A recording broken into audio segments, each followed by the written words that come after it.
اس فرد کی درخواست پر اس کے مذہبی اسکالر سے ملاقات کا انتظام کرے گا، نیز دونوں مذاہب کا مطالعہ اور جائزہ کے لیے اس کو 90 دن کا وقت دیا جا سکتا ہے۔ یعنی وہ جو شخص ہے جو مسلمان ہونا چاہتا ہے اس کو کہ بھی تم اپنے جو ہے وہ مذہبی اسکالر کو بھی ساتھ لے کر آؤ، اور جو تمہیں اپنے مذہب سے متعلق جو شکوک و شبہات ہیں، جو اعتراضات ہیں، ان کو دور کرواؤ، اور اپنے مذہب کا بھی مطالعہ کرو اور اسلام کا بھی مطالعہ کرو، اور اس پروسیس کے لیے اس کو 90 دن کا ٹائم دیا جائے گا۔ 90 دن تک وہ ان چیزوں کو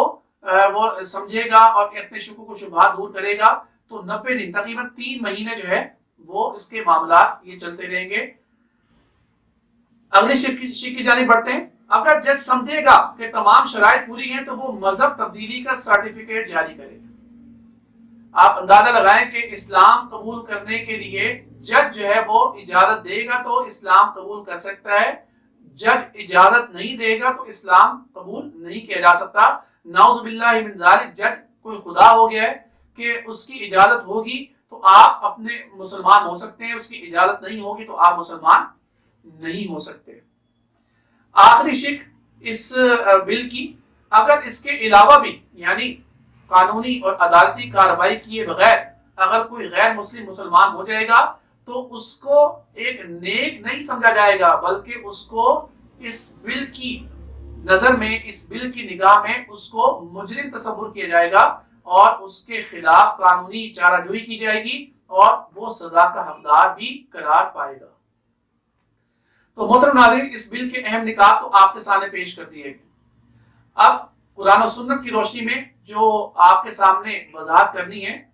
اس وضاحت سے پہلے ایک آیت اور اس کا ترجمہ ذرا سماعت فرما لیجیے۔ بسم اللہ الرحمن الرحیم، وما آتاکم الرسول فخذوہ وما نہاکم عنہ فانتہوا۔ رسول صلی اللہ علیہ وسلم جن احکامات پر، جن تعلیمات پر تمہیں عمل کرنے کا حکم دے ان پر لازمی طور پر عمل کرو، وما نہاکم عنہ فانتہوا، اور جن کاموں سے بچنے کا حکم دے ان سے فوراً بچ جاؤ۔ سرکار دو عالم صلی اللہ علیہ وسلم نے 23 سال دین کی تعلیمات کو لوگوں تک پھیلایا، 23 سال تک دین کی تبلیغ کی۔ ان 23 سالوں کے اندر حضور پاک صلی اللہ علیہ وسلم نے کوئی ایسی بات بیان نہیں کی جس کی جو اس بل کی طرف اشارہ کرتی ہو، معذرت چاہتا ہوں، جو اس بل کی طرف اشارہ کرتی ہو کہ جی مذہب کو اپنانے کے لیے، اسلام کو اپنانے کے لیے کسی قسم کی کوئی قید ہے، عمر کی کوئی قید ہے کہ آپ 18 سال کے ہوں گے، 20 سال کے ہوں گے، 25 سال کے ہوں گے تب آپ اسلام قبول کر سکتے ہیں، ایسا کچھ نہیں۔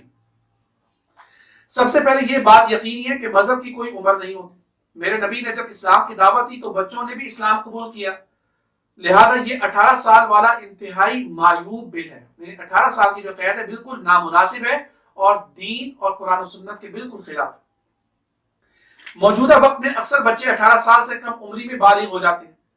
اور تمام باتوں کو سمجھتے ہیں، لہذا اگر بچے پہلے ہی بالغ ہو کے مذہب تبدیل کرنا چاہتے ہیں ان کو اس بات سے دور رکھنا بدترین فعل ہے۔ یعنی مثال کے طور پر ایک بچہ 13 یا 14 سال کی عمر میں بالغ ہو جاتا ہے اور حکم یہ دے دیا جاتا ہے کہ آپ 18 سال سے پہلے مسلمان نہیں ہو سکتے، تو اس کا مطلب تو یہ ہوا کہ 13 سال کی عمر میں وہ بالغ ہو گیا، اس پر دین کے احکامات لاگو ہونے تھے، 5 سال تک آپ نے اس کو دین کے احکامات پر اور اسلام کو قبول کرنے سے روکے رکھا، تو یہ بھی ایک بہت بڑا گناہ ہے اور بہت ہی نامناسب اور بدترین فعل ہے۔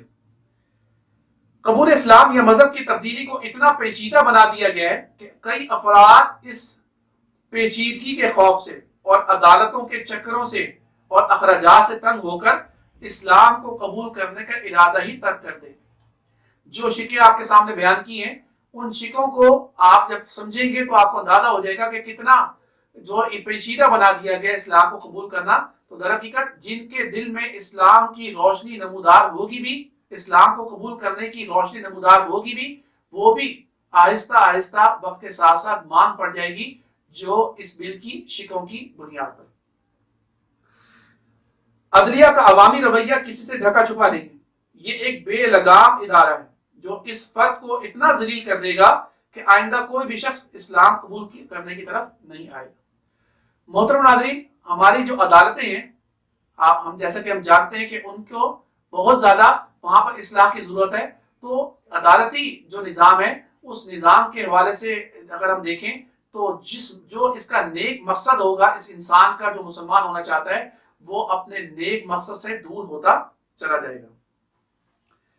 یہ سرکار کا گھناؤنا چہرہ ہے، اگر یہ بل قانون کا حصہ بن گیا تو تبلیغ کرنے والے مجرم ٹھہریں گے۔ تو بہرحال اس وقت ہمارے اس چینل کا مقصد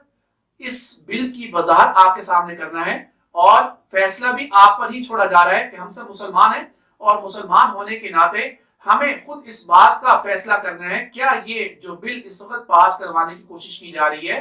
یہ قرآن و سنت کے عین مطابق ہے یا اس کے مخالف ہے۔ ہمارے اس چینل کی وساطت سے یہ جو پیغام اگر ارباب اقتدار میں سے کوئی دیکھ رہے ہیں تو ان سے بھی ہماری یہی گزارش ہے کہ خدا را اسلامی جمہوریہ پاکستان کے تقدس کو پامال نہ کیا جائے، اسلامی جمہوریہ پاکستان کے اندر جو قانون سازی کی جا رہی ہے اس کو قرآن و سنت کے عین مطابق کیا جائے۔ اللہ رب العزت مجھے، آپ کو، ہماری پورے کی پوری پاکستان کے عوام کو جو ہے وہ ہدایت کا راستہ دکھائے، اور ہمیں اپنی اور اپنے نبی کریم صلی اللہ علیہ وسلم کی تعلیمات پر عمل کرنے والے بنائے۔ وآخر دعوانا ان الحمد للہ رب العالمین۔